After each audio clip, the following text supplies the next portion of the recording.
Bonjour, paracha de la semaine, donc paracha de Vayera. Donc la paracha de la semaine, donc il va être question de l'expulsion de Hagar de la maison d'Avraham Avinu. Donc Sarah va se plaindre à Avraham Avinu parce qu'Ishmaël ne peut pas grandir avec Yitzhak, parce qu'Ishmaël fait d'abord de Lazara. Ishmaël, les Midrashim disent, a essayé de tuer Yitzhak.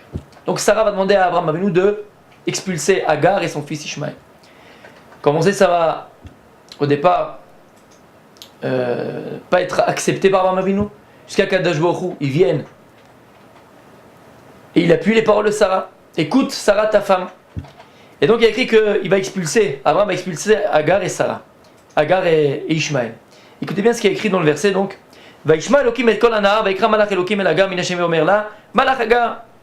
Il y a écrit que le malach Hashem, il va entendre la voix du Nahar, il va entendre la voix de cet enfant qui est en train de pleurer. Pourquoi? Parce que sur le chemin, elle n'a plus à boire Hagar, elle n'a plus de quoi donner à boire à son enfant. Et donc elle va jeter Ishmaël sur le côté. Et elle pense qu'il va mourir. Et le bébé il pleure, l'enfant il pleure. Même si Midrashim disent qu'à cette période-là, il avait 24 ans, là qu'il avait 27 ans. En tout cas, Elana, c'était un jeune garçon. Et là il est en train de mourir, et Dieu il entend ses pleurs. Écoutez bien ce que l'on va dire maintenant. Ce que je vais remettre maintenant, c'est un texte qui a été écrit il y a 2000 ans. C'est Pirkei de Rabbi Eliezer. C'est qui Rabbi Eliezer? Rabbi Eliezer ben Orkanos. C'était un Tana. Les Tanaïm, ils ont vécu à l'époque du Beth Amikdash, jusqu'à la fin même du deuxième Beth Amikdash, avec Rabbi Akiva, Rabbi Meir Balanes. Ça, c'est les Tanaïm. Donc il y a plus de 2000 ans. Et il a écrit un livre, Rabbi Eliezer ben Orkanos, qu'on a appelé Pirkei de Rabbi Eliezer. Dans le chapitre 32, regardez, écoutez bien ce qui est écrit. Shisha nikreu bishmotan ad shelo noladu. Il y a 6 personnes qu'on a nommées, qu'Hachem il a déjà nommées avant qu'ils naissent. Belouen, Yitzhak il a été nommé avant qu'il naisse par Dieu. Ishmaël, Moshe Rabbeinu, Shlomo Amelech, Yoshiahu, ou Shmo Shel Mashiach est le nom du Mashiach. Donc il y a 6 personnes qui ont été nommées avant la naissance par Kadosh Baruch Hu. Et Rabbi Eliezer ben Orkanos il nous dévoile d'où on sait que Ishmaël a été nommé avant sa naissance. Parce qu'il y a écrit dans le parashat Lech Lecha, Ishmaël minayin sheneemar vekarata shemo Ishmaël. Lorsque dans parashat Lech Lecha, Sarah elle va donner Hagar pour femme à Avraham Avinu. Ensuite, elle va jalouser Hagar. Parce qu'Hagar va se prendre pour quelqu'un qu'elle n'est pas. Alors là, elle va voir Avraham Avinu la première fois. Il dit, sors-la de la maison. Dégage-la de la maison. Avraham, il va la dégager. Elle va être sur le chemin. Et le malach, il va venir. Il va dire, Dieu, il a entendu Onier. Akadosh Baruch Hu, il a entendu ta peine. Et il écrit, Vekarata shemo Ishmaël. Vekarata shemo Ishmaël. Tu appelleras ton fils, tu auras un fils d'Abraham, retourne chez ta servante, retourne chez ta maîtresse, Sarah. Tu vas être tombée enceinte d'Abraham, tu vas avoir un enfant, et tu l'appelleras Ishmaël. Donc il a été nommé par Dieu avant qu'il naisse. Et là, il pose la question. Velaman ikra shemo Ishmaël. Pourquoi son nom il a été appelé Ishmaël? Écoutez bien. She'atid HaKadosh Baruch Hu lishmoa bekol nakataam. Parce que dans le futur, HaKadosh Baruch Hu il écoutera la voix de la souffrance de son peuple, l'âme Israël. Mima she'atidin vene Ishmael la'asot ba'aretz b'acharit hayamim.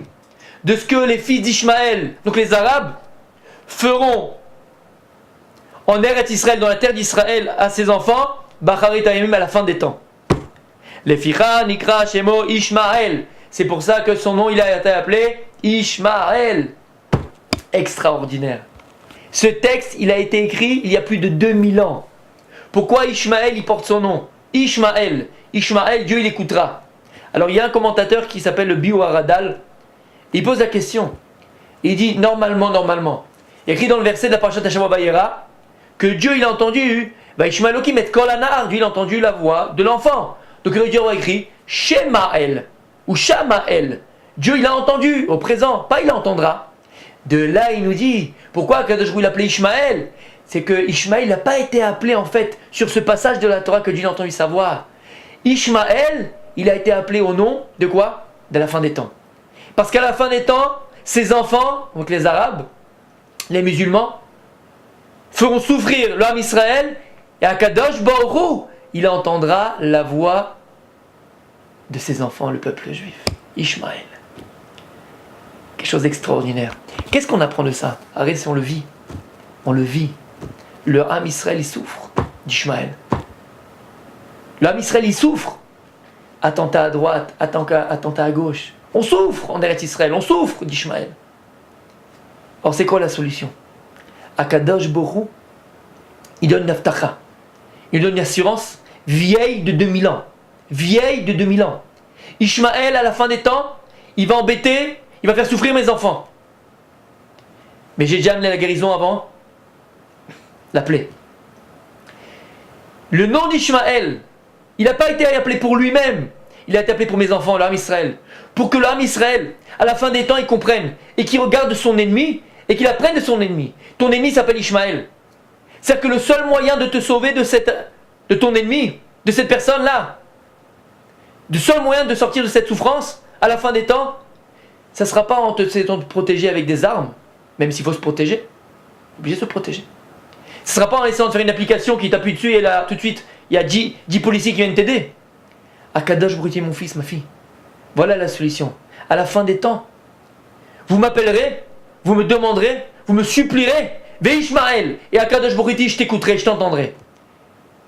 La solution, elle est se retourner à Akadosh Baruch Hu, supplier à Akadosh Baruch Hu, prier à Akadosh Baruch Hu, demander à Akadosh Baruch Hu, réclamer à Akadosh Baruch Hu, qui nous sauve et qui nous protège d'Ishmaël, de nos ennemis. C'est quelque chose d'extraordinaire. Ce texte, il a été écrit il y a plus de 2000 ans. 2000 ans. Et il nous dévoile qu'à la fin des temps, voilà comment ça se passera. Parce qu'à la fin des temps, Ishmaël nous fera souffrir. Alors la solution, elle est toute simple. Il dit Akadosh Baruch Hu, Ishmaël. Ishmaël, c'est le bâton. Ishmaël, c'est juste le bâton. Qu'est-ce qu'on fait? On va mordre le bâton? Pas prendre le bâton. Akadosh Baruch Hu nous dit, mon fils, ma fille, ne te trompe pas. Ne te trompe pas. Il y a un moyen de se sortir de ce pétrin. Il y a un moyen de se sortir de cette souffrance de Révélé Mashiach, de l'avenue du Mashiach. Il est tout simple. Ishmaël, tu me demandes, tu me réclames, tu me pries, tu me supplies. J'écoute ta prière. C'est une assurance qu'on a d'Akadosh Baruch Hu. Shabbat Shalom.